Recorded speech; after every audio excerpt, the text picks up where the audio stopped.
Now I want to give you guys kind of a look at what we're looking at right now. The roads yesterday were completely snow covered and slick.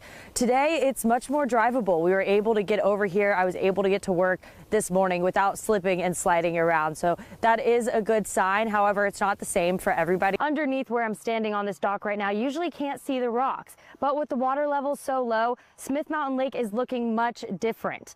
Now there's two big reasons for this. The lake is used for hydroelectric power and we're in the middle of a drought. The airport's operation and maintenance team is doing their winter weather dry run right here behind me. Basically a full practice run of what happens before and during a winter storm to help keep runways clear and planes moving.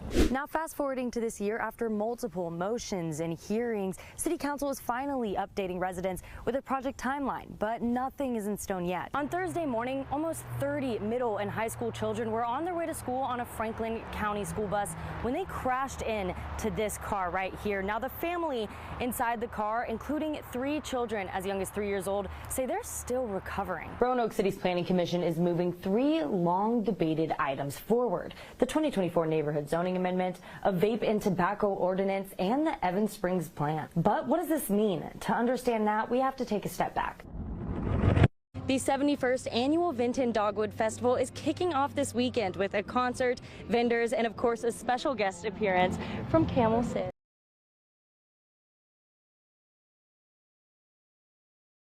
Being so close to our home, I feel nervous all the time just in my own home because I don't know who's listening. Kat Vaughn says she was walking home from a nearby park with her 2 children when she spotted an unfamiliar device installed on her property just feet away from her home. She later learned it was a Flock Raven gunshot detection sensor, and she says no one told her it would be there. We didn't receive anything in the mail. I double-checked to make sure that there was no emails or anything about it. The Flock safety device that was once standing here has now been removed, leaving just a pile of dirt. But for Vaughn, the bigger question remains about how the device was put here in the first place. Back in April, Roanoke City Council approved 75 gunshot detection devices to put around the city. But Vaughn's address was not on the list presented to council. After reaching out to local officials, the city now says it's pausing installation after learning crews used an unapproved location list. That was 16 sensors that were installed in the wrong place. Council member Nick Hagan says he wants answers before moving forward. This raises a lot of questions,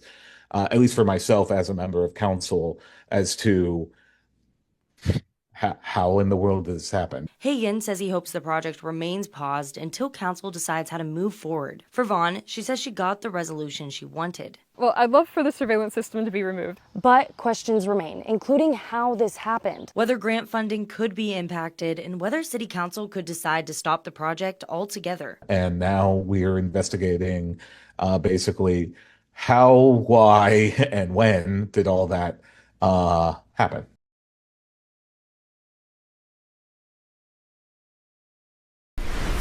Underneath this snow pile, there's 2 parking spots. One of them belonged to Amanda Williamson, a healthcare worker who's had to Uber from work because she can't park in front of her home. I really don't have the time calling on these places, especially because I do work nights. It's been challenging. Her neighborhood HOA hired a snow removal company that pushed snow in front of her house, burying her reserved parking spot under compacted snow and ice. This is actually the overflow lot, or the unmarked spaces.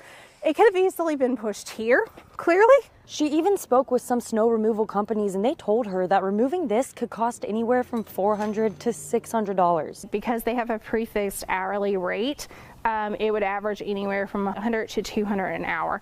So I just feel like that's not something I should be responsible for. I reached out to Gibson and Associates to get me in contact with the Oak Cliff HOA board. They said, in part, the snow removal contractor did the best it could in the tightly spaced area to minimize impact on parking during snow removal. They continued, our snow removal policy applies to the cleaning of the roads with responsibility of cleaning individual parking spots on the residents. If I end up being responsible, I've asked that my HOA rates be prorated. I've asked that y'all reconsider it.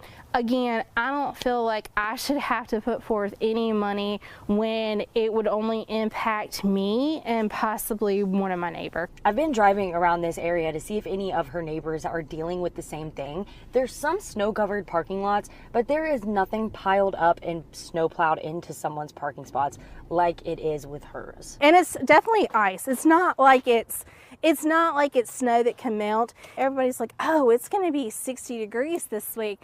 I still think it could take to potentially late February to March if you leave it like this. For the full HOA statement and updates, visit WSLS.com. In Roanoke, Bella Walser, 10 News, working for you.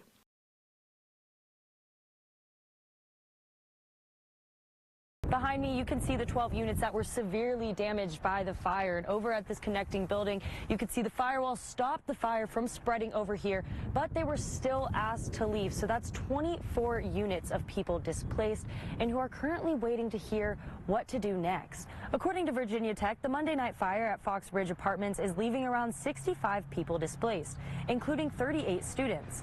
Blacksburg Volunteer Fire Department says it could be a couple days until the investigation is over, and they're able to finish cleaning up and get inside for belongings. And right over here, this is your apartment, right? Yeah, I live in the middle over here. It was huge. Like, I saw the scale of it and it was surreal. Like, that moment is still playing in my head. And I think this is a memory that's just gonna last. The fire investigation is still ongoing. For now, residents are staying at a nearby motel, waiting to hear when they'll have a home again. In Blacksburg, I'm Bella Walser, 10 News, working for you.